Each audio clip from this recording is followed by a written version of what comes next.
Shri Adinath Jain PG college,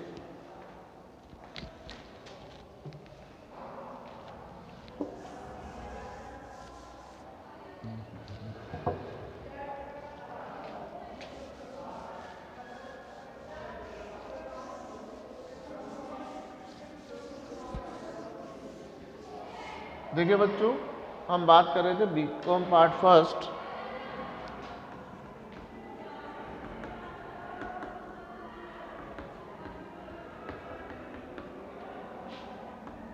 subject अपना है बच्चों ABST फर्स्ट, जिसमें हम बात कर रहे थे बच्चों निगम लेखांकन की।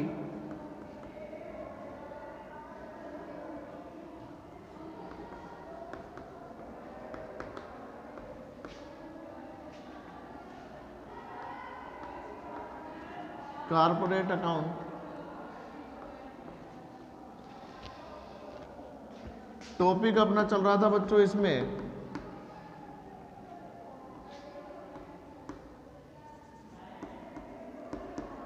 व्यापार क्रय यानी acquisition of business,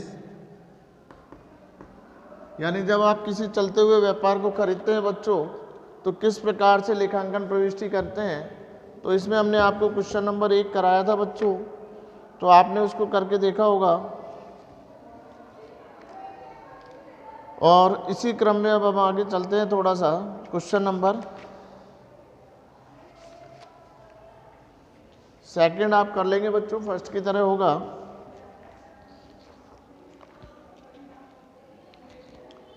question number 3 की बात करते हैं।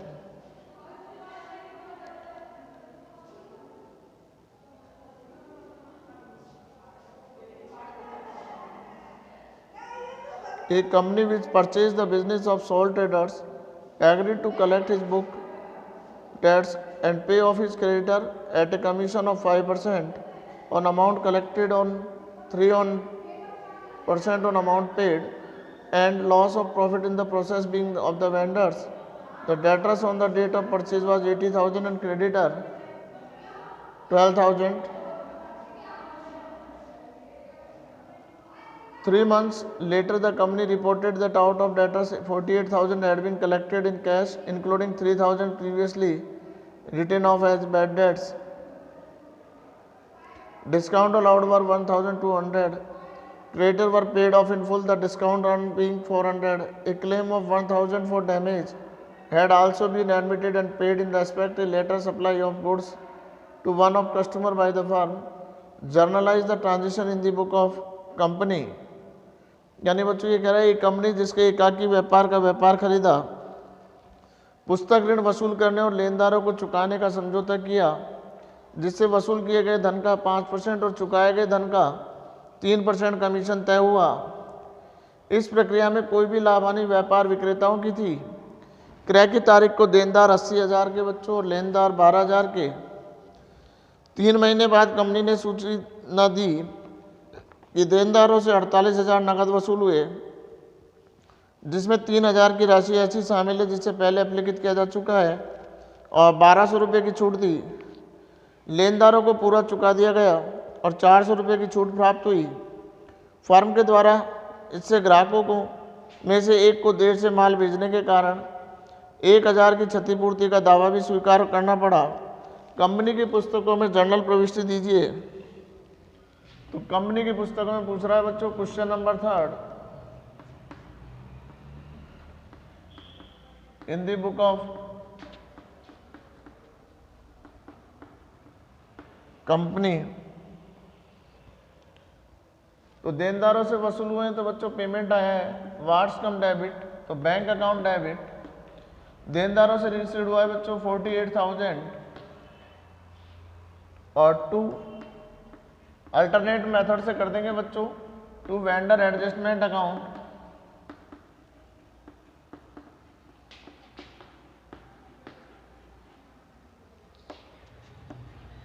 Being amount received from vendor debtors discount का बच्चों एंट्री नहीं करेंगे और बैड डेट्स की नहीं करना है। Discount and bad debts entry are not made in alternative method.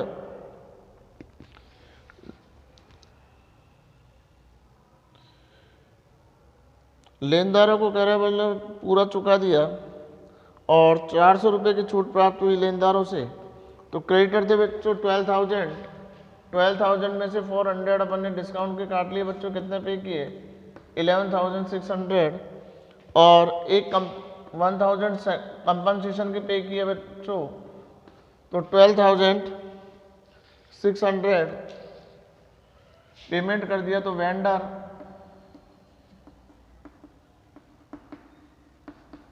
Adjustment account debit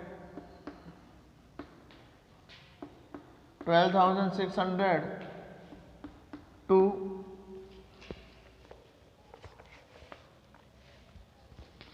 vendor adjustment account debit to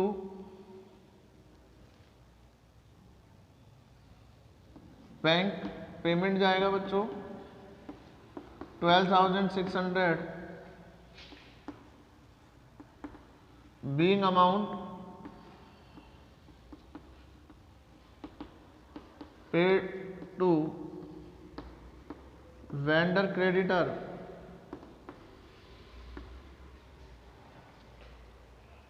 इसके बाद नेक्स्ट कमीशन की एंट्री करेंगे। तो वेंडर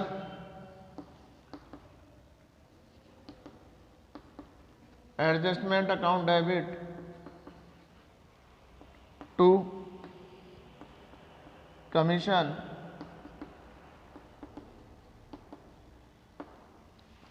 तो वो बच्चों आपसे बोल रहे हैं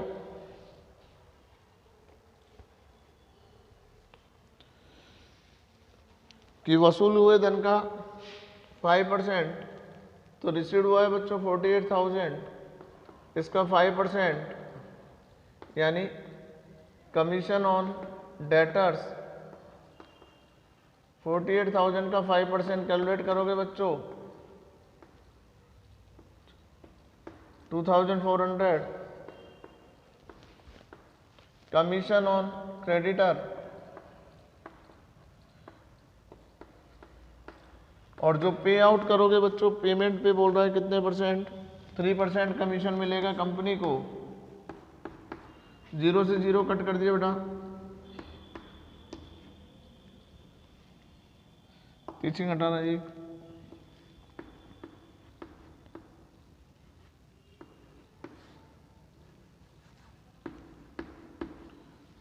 $2,778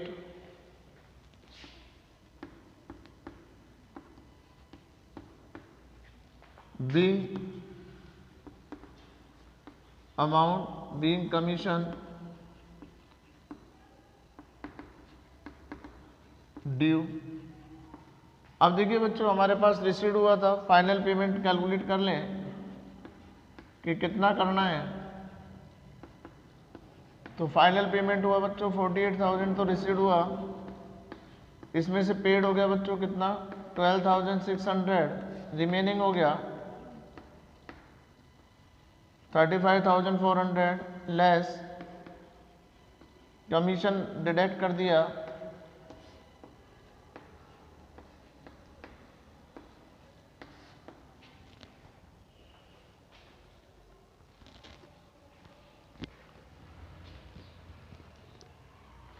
तो रिमेनिंग अमाउंट बेटा उसको पेमेंट कर देंगे वेंडर को। तो वेंडर यानी ये जो बच रहा है बच्चों बैलेंस है ये पे कर दिया बेटा, कमीशन डिडक्ट कर देंगे remaining amount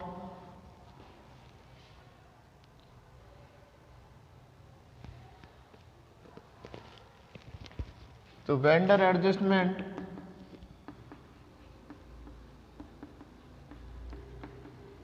account debit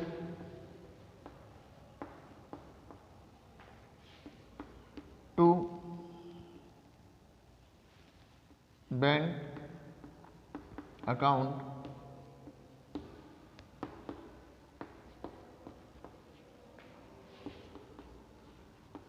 being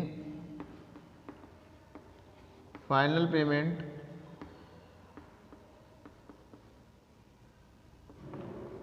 to vendor। तो देखिए बच्चों, जब किसी कंपनी के द्वारा डेटर्स और क्रेडिटर्स को टेक ओवर नहीं किया जाता बच्चों, तो कंपनी कमीशन बेस पे डेटर से और क्रेडिटर से अमाउंट को रिसीव्ड और पेमेंट करती है।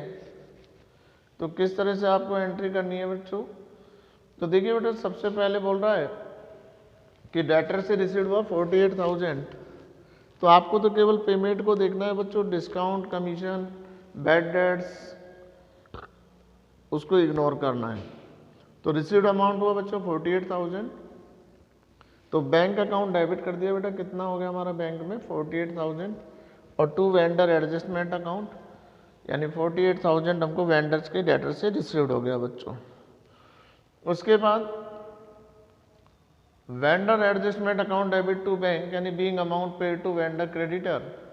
वर्किंग नोट नंबर देखेंगे बच्चों, साइड में दिखा रखा है 12,000 के क्रेडिटर थे, 400 इनसे डिस्काउंट ले लिया तो 11,600 हो गया बच्चों रिमेनिंग, और प्लस 1,000 कंपनसेशन के दे दिए तो 12,600 पे कर दिया।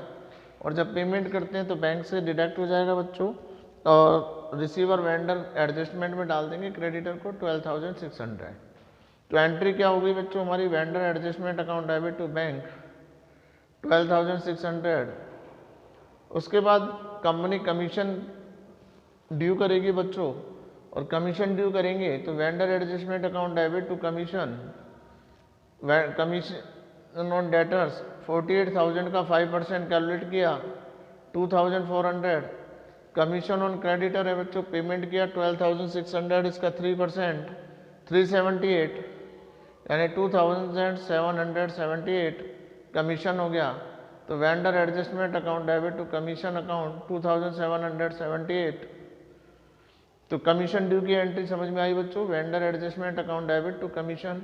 कंपनी की पुस्तकों में कर रहे हैं बच्चों, तो इनकम है ये कंपनी के लिए। फिर उसके बाद vendor adjustment account debit to bank, यानी फाइनल पेमेंट कर देंगे बच्चों। तो वर्किंग नोट में देखेंगे तो बच्चों सबसे पहले रिसीव्ड हुआ था कितना 48,000, इसमें पे कर दिया बच्चों 12,600, बाकी रिमेनिंग बचता है 35,400 लेस कमीशन 2,778, तो बैलेंस हो जाता है बच्चों 32,622। तो देखिए बच्चों, इस तरीके से प्रश्न को हमको हल करना है।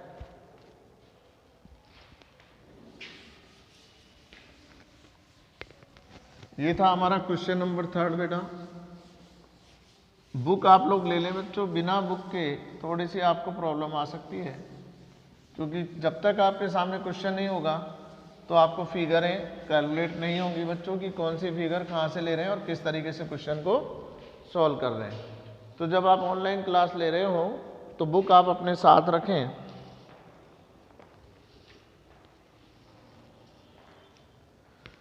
इसी क्रम में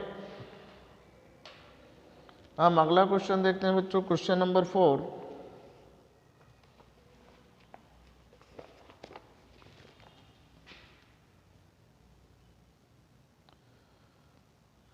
Z limited agreed to take over the business of Messrs. Lal L and M to collect debtors and pay creditor of the vendor of their behalf. The book of L and M showed in the book of debts 50,000 and creditor 30,000. The company used the collected amount only for payment to the vendor. Creditor at the end of 6 months, the creditor stood rupees 5,500. They had allowed to a cash discount 2% on average of the book debts and amount rupees 800 provided to be paid. The cash discount allowed to that 5% on average. What will the balance of book debts in the end of 6 months? Pass necessary journal entry in the book of company record about transition. यानी एक बार और देख लीजिए बच्चों हिंदी में, Z limited messes L और M के व्यापार को खरीदने और उनकी तरफ से उनके देनदारों से रुपया वसूल करने और लेनदारों को भुगतान करने को सहमत हो गए। एल और एम की पुस्तकों में देनदार 50,000 के, लेनदार 30,000 के दिखाए गए। कंपनी इस प्रकार की राशि को विक्रेता लेनदारों को भुगतान करने में उपयोग करती है।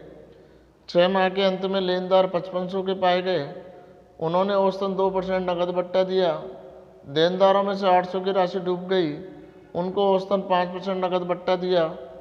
6 माह के अंत में देनदारों का कितना शेष है और उक्त व्यवहारों को दर्ज करने के लिए कंपनी के पुस्तकों में आवश्यक जर्नल प्रविष्टि कीजिए बच्चों। तो देखिए बच्चों, ये कह रहा है कि जितना अमाउंट रिसीव्ड होगा उतना ही ये क्रेडिटर को पेमेंट करेंगे। तो देखिए बच्चों, क्रेडिटर को कितना पेमेंट किया है, सबसे पहले अपन कैलकुलेट करेंगे। कैलकुलेशन ऑफ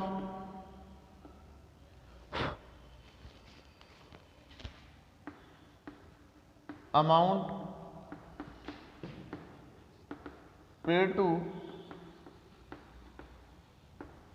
क्रेडिटर्स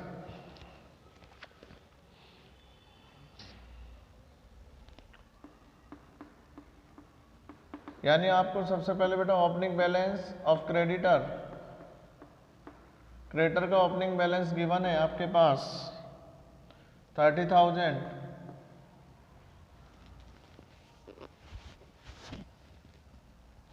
और लेस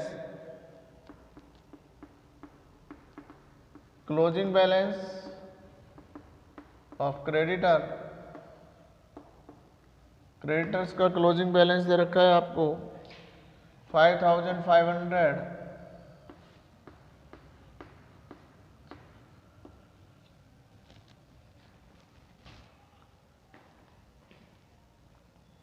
लेस डिस्काउंट मिला था बच्चों इनसे 2%, डिस्काउंट रिसीव्ड 24,500 का 2%,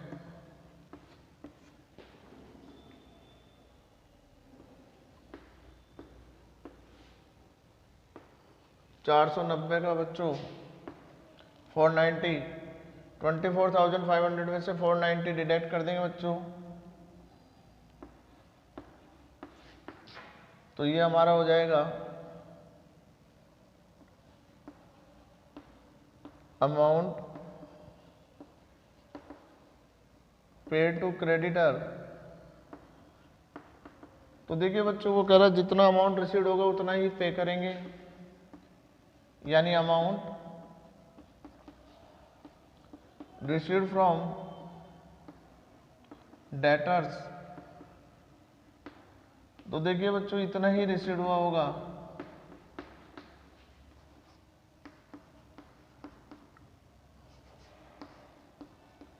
gross amount of debtors,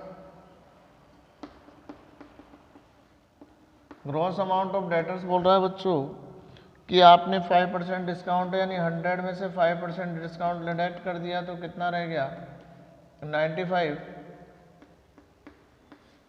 upon 95 into 100,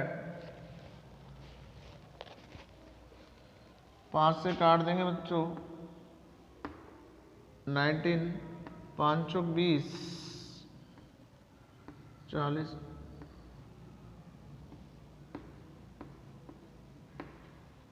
divide करें 19 से, 19 दूनी 38, 10, 19 5 95, 19 दूनी 38,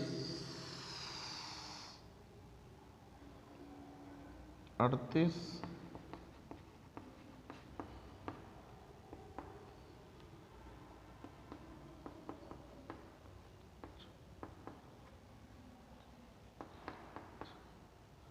19 सत्ते 133, 7 बच गया, यानी 25,274 नेट अमाउंट हो गया बच्चों। फिर हम कैलकुलेट करेंगे बच्चों calculation of amount, calculation of closing debtors निकाल दें बेटा। पहले calculation of closing debtors. Closing debtors में आप चेक करेंगे बच्चों, सबसे पहले क्वेश्चन में गिवन है अपने पास opening balance of debtors. Opening balance of debtors है बच्चों 50,000 लेस पेमेंट रिसीव्ड हो गया बच्चों इनसे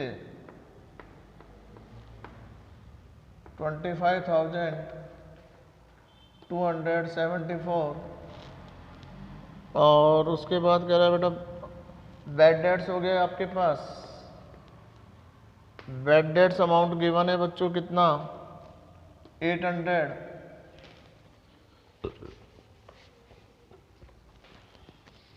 उसके बाद और कोई आइटम नहीं है बच्चों।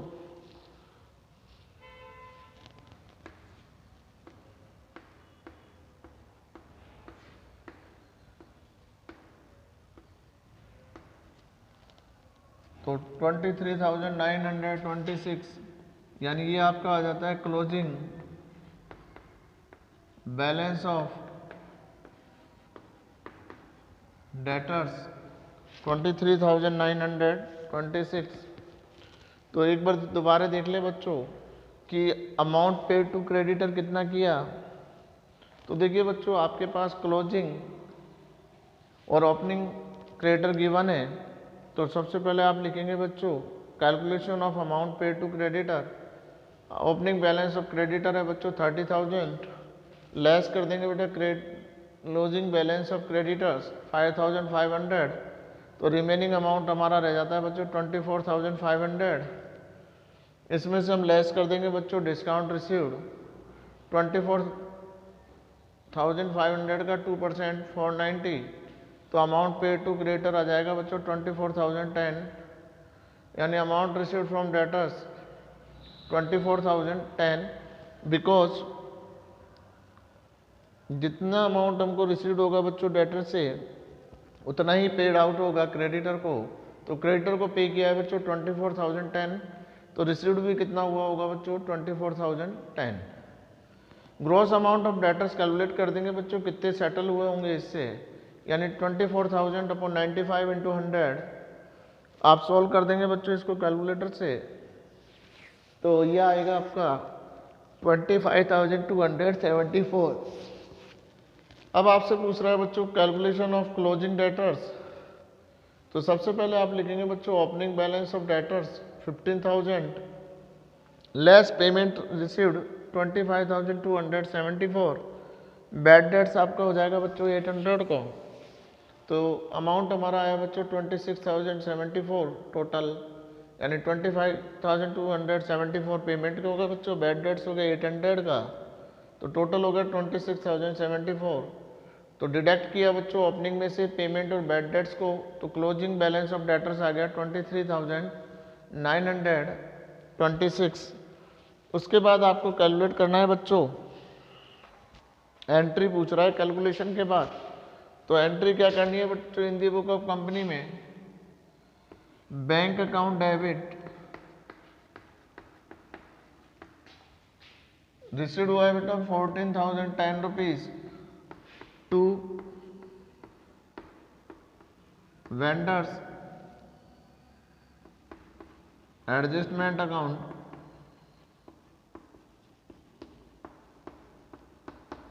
और फिर वेंडर एडजस्ट यानी being amount received to vendor debtors payment करेंगे vendor adjustment account debit to bank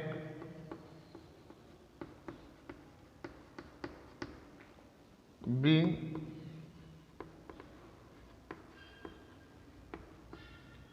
amount paid to vendor creditor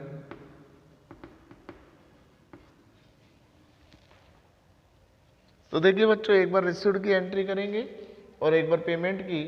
और कमीशन यहाँ पर है नहीं बच्चों, तो कमीशन की एंट्री नहीं होगी।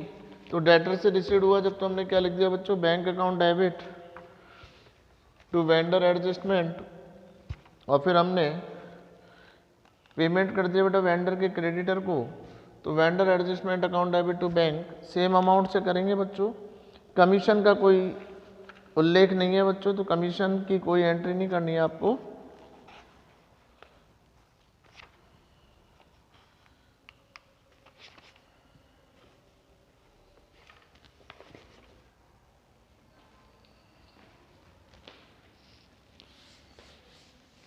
तो देखिए बच्चों, अब अपन नेक्स्ट टॉपिक है इसमें कि विक्रेता द्वारा क्रेता कंपनी को गारंटी, यानी अपन टॉपिक पढ़ रहे हैं बच्चों, guarantee to the purchasing company by vendor,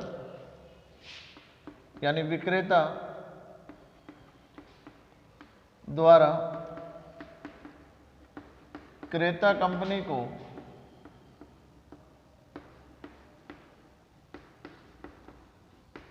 प्रत्याभूति, प्रत्याभूति का मतलब हो गया बच्चों गारंटी से, यानी गारंटी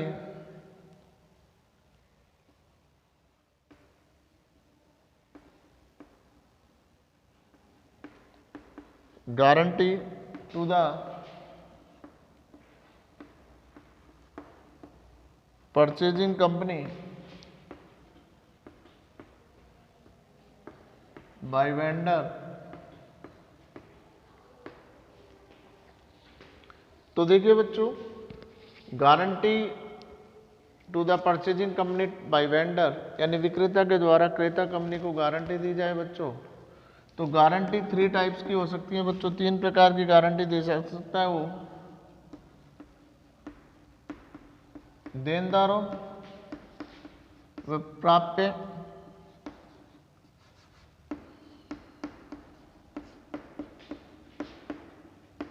बिलों के संदर्भ में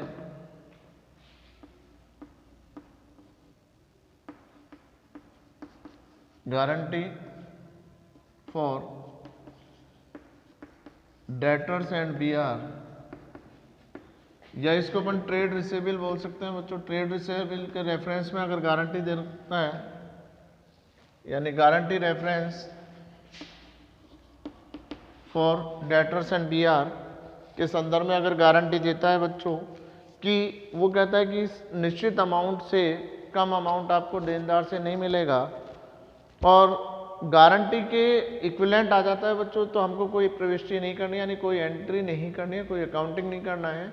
और लेकिन उसने जितनी गारंटी दी है बच्चों, उतनी राशि अगर नहीं हुआ, तो आप उससे क्या करेंगे बच्चों, वसूल करेंगे। और कहाँ से करेंगे, vendors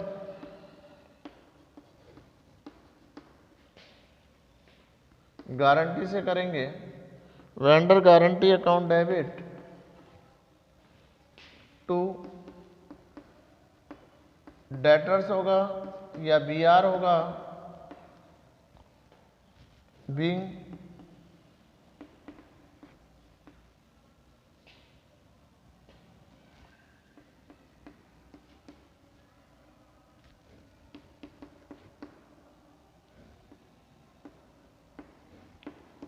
deficiency of vendor, debtors and BR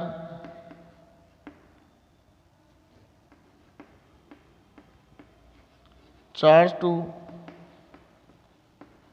vendor guarantee account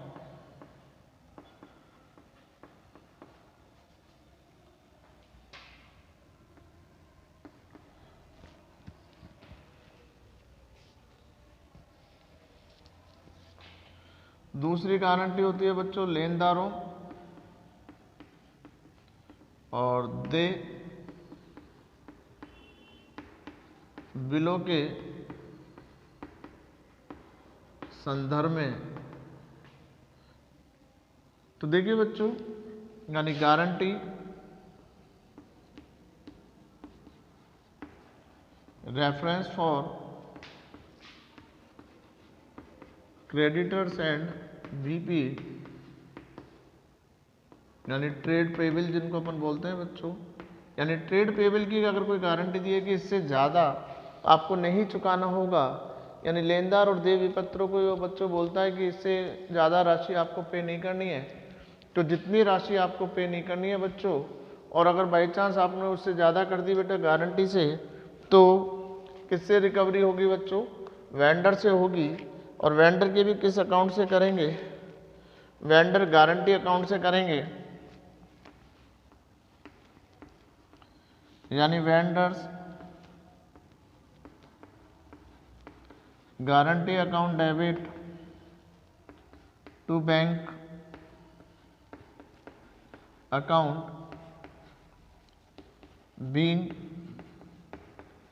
access payment to vendor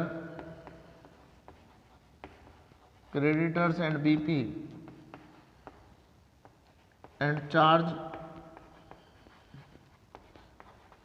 vendor guarantee account, यानी कहाँ से चार्ज करना है बच्चों इसको? वेंडर के गारंटी के अकाउंट से।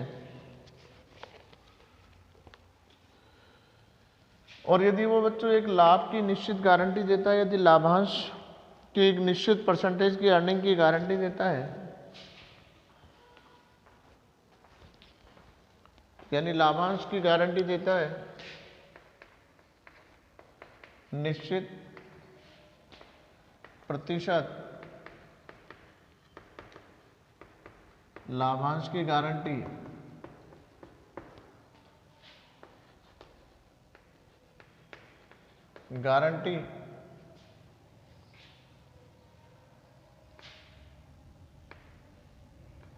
In reference of dividend. तो देखिए बच्चों डिविडेंड की गारंटी दी है, और जितनी अगर डिविडेंड उससे एक्स्ट्रा होता है तो कोई नहीं बच्चों, और अगर कम अर्निंग होती है तो उसके गारंटी अकाउंट से रिकवर होगा। तो वेंडर गारंटी अकाउंट डेबिट और सरप्लस में डालेंगे या statement of P and L, किसी भी एक नाम से लिख देंगे बच्चों, being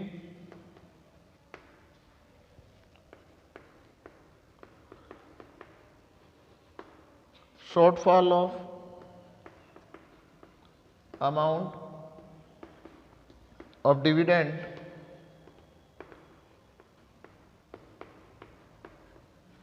charge from vendor guarantee. Vendor guarantee से हो गया बच्चों। तो देखिए बच्चों जब तक गारंटी पूरी नहीं हो जाएगी बच्चों उसका लाभांश रोकेंगे, यानी गारंटी अवधि तक लाभांश रोकने पर dividend not paid in time of guarantee, जब तक उसकी गारंटी है बच्चों उसका डिविडेंड नहीं देंगे, तो वेंडर का पास जितने भी शेयर होल्डिंग होगी बच्चों उनका डिविडेंड रोक कर आप ट्रांसफर कर देंगे, यानी वेंडर के पास जितने भी शेयर होल्डिंग होगी उसके डिविडेंड को आप ट्रांसफर करेंगे वेंडर गारंटी अकाउंट में।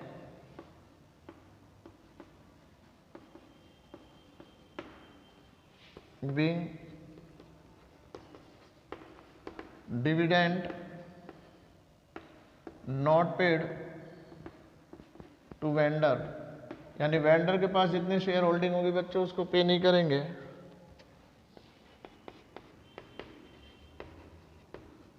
विक्रेता से गारंटी राशि रोकने पर, देखो बच्चों विक्रेता से जो गारंटी अकाउंट रोकेंगे, amount transfer into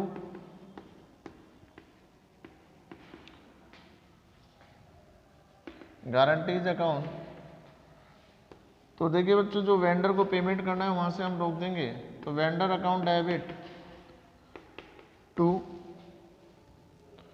vendor guarantee को रोकेंगे तो वेंडर अकाउंट डेबिट टू, किसमें ट्रांसफर करना है बेटा, vendor guarantee account being guarantee amount being amount transfer to guarantee account.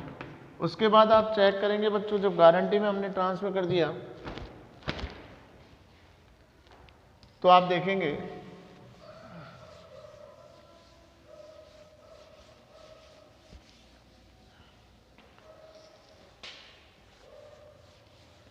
अब गारंटी का जो पैसा बचेगा बच्चों, या तो विक्रेता से प्राप्त होगा, यानी विक्रेता को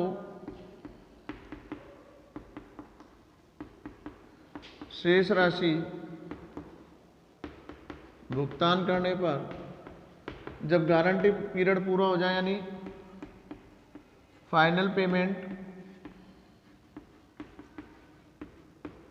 made to vendors account debit vendors guarantee account debit to bank. ये हमने किसका कर दिया बच्चों, फाइनल पेमेंट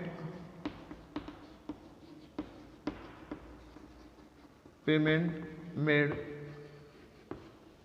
उसके बाद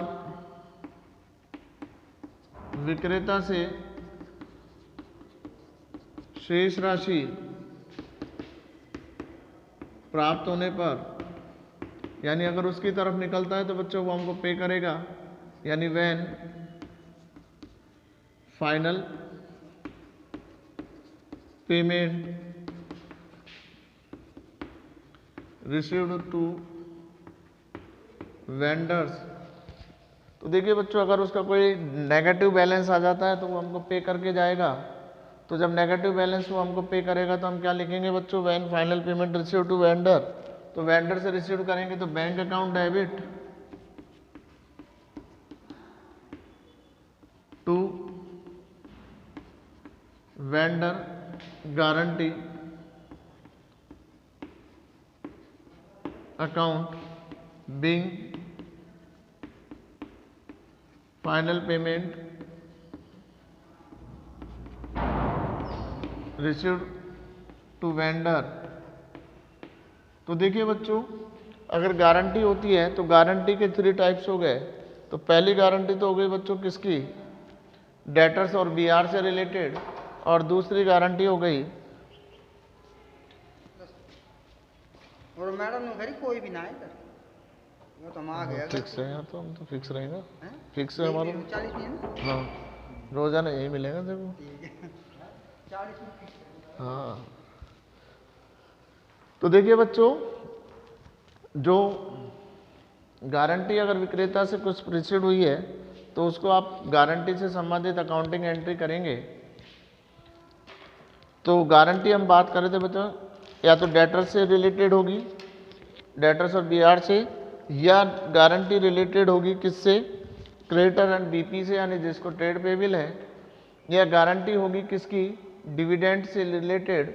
तो 3 टाइप्स की गारंटी हो सकती है बच्चों, डेटर्स, क्रेडिटर्स एंड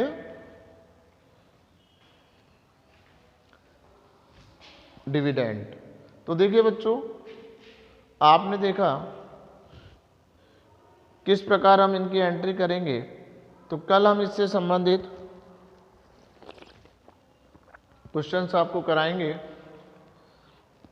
तो आप इन एंट्रियों को याद करके रखें बच्चों, और एक नोटबुक बना लें, उसमें अपने नोट्स को रिकॉर्ड करते चले जाएं, और जो क्वेश्चंस आपको कराए जाएं उनको एक बार रिपीट करें और सेल्फ स्टडी करने की कोशिश करें।